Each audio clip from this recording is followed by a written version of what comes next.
It is 3 in the morning. The house is silent. The street outside is empty. The world has shut down for the night, but you have not.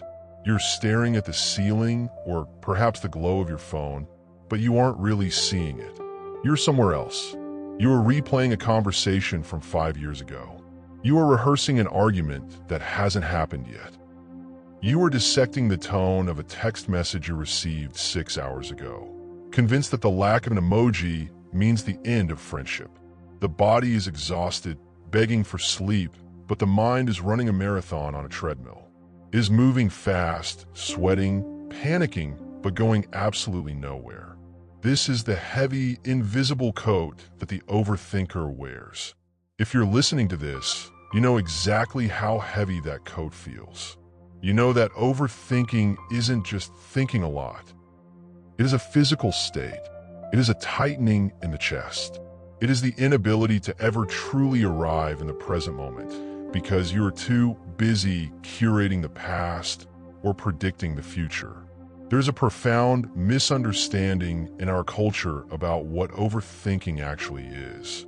We tend to view it as a side effect of being smart or analytical or careful.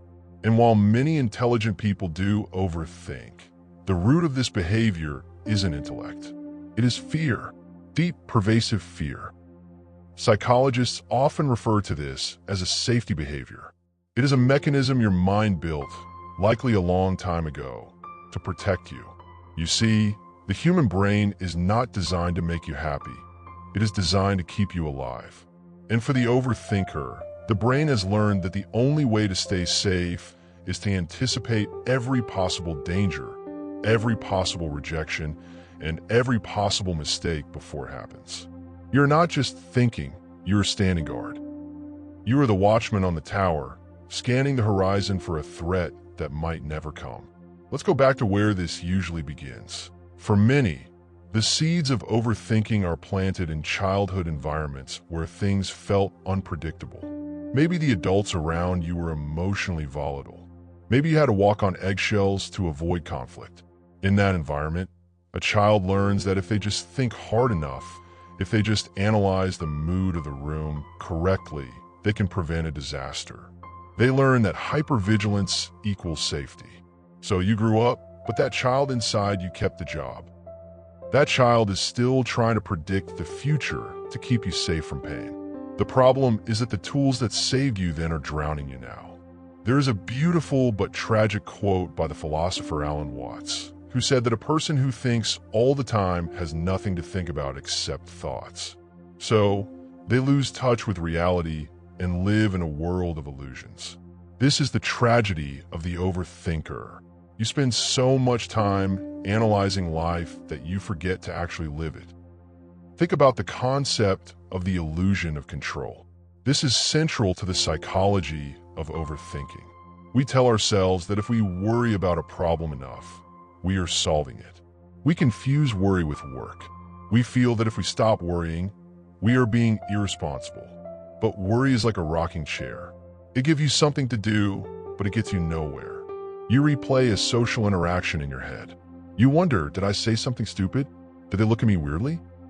You spin this narrative for hours. You're trying to control how other people perceive you. But here is the hard truth that psychology teaches us. You have zero control over how people perceive you. You could be the ripest, juiciest peach in the world, and there will still be somebody who hates peaches. When you overthink, you are trying to solve an equation that has no solution. You're trying to resolve uncertainty. And being human is, by definition, uncertain. The overthinker treats uncertainty as an error message, something to be fixed. But uncertainty is not a bug in the system. It is the system. Let's look at a common struggle. The decision paralysis. You need to make a choice. A career move, a relationship decision, or even just what to buy for dinner. The average person might weigh the pros and cons and pick one. The overthinker looks at the choice and sees a web of catastrophic outcomes. If I choose the wrong job, I'll be miserable, then I'll get fired, then I'll lose my house, then I'll die alone. This catastrophic thinking happens in a split second. It is a cognitive distortion. You aren't seeing the reality. You are seeing your fear projected onto the screen of the future. You are suffering the consequences of failures that haven't even happened. As the Stoic philosopher Seneca famously said, we suffer more often in imagination than in reality. The overthinker also suffers from what psychologists call the spotlight effect. This is the belief that everyone is watching you, judging your every move, noticing that small stain on your shirt or that stutter in your voice. You walk into a room and feel the eyes of the world upon you. But the irony is, everyone else is too busy worrying about themselves to notice you. They are caught in their own spotlight. They're thinking about their own insecurities, their own bills, their own relationships. You are agonizing over a sentence you said 3 years ago, while the person you said it to doesn't even remember the conversation. You're holding yourself prisoner in a jail where you're also the architect, the guard, and the only inmate.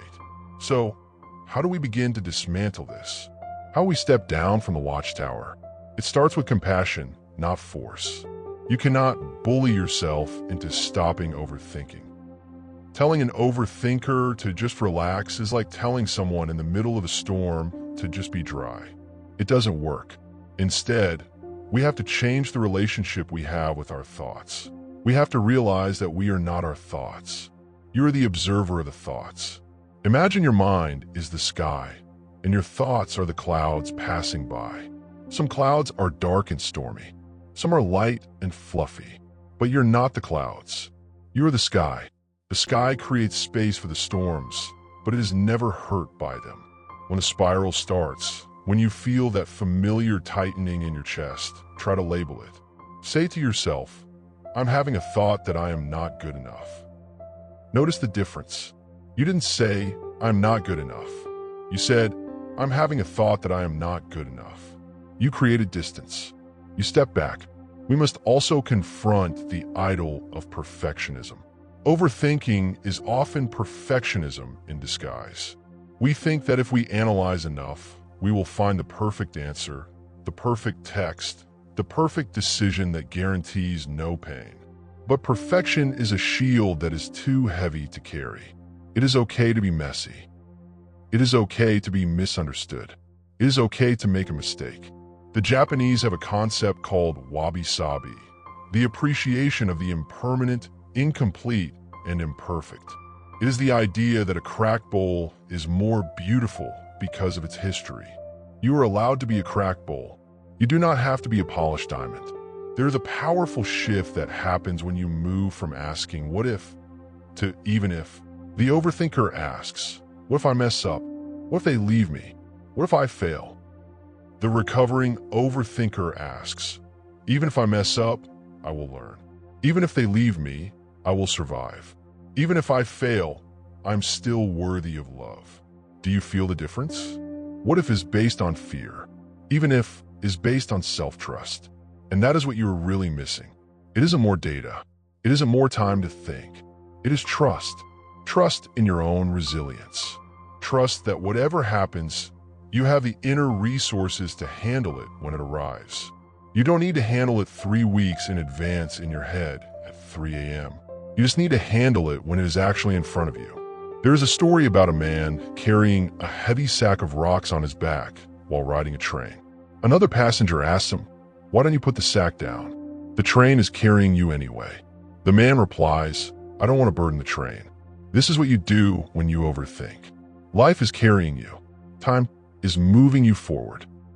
But you insist on carrying the heavy sack of the past and the future on your shoulders, thinking that your worrying is somehow keeping the train on the tracks.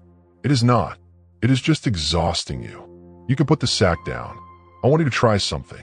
Close your eyes for a second if you can. Take a deep breath. Feel the air filling your lungs. Feel the weight of your body in the chair. Listen to the sounds around you. This right here, this simple moment, is the only thing that is real. The past is a memory. The future is a fantasy. This breath is real. When you catch yourself spiraling, come back to the senses. Touch something textured. Smell coffee. Look at the way the light hits the floor. Your five senses are the anchor that pulls you out of the storm of your mind and back into the safety of your body. Ultimately, healing from overthinking is an act of surrender. It is surrendering the need to know how the story ends. It is accepting that you cannot control the wind, but you can adjust your sails. You have spent so much of your life at war with your own mind.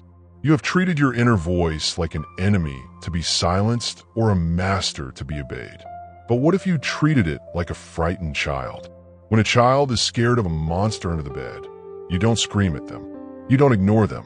You turn on the light, you sit with them, and you say, "I see that you are scared, but we are safe. You are safe."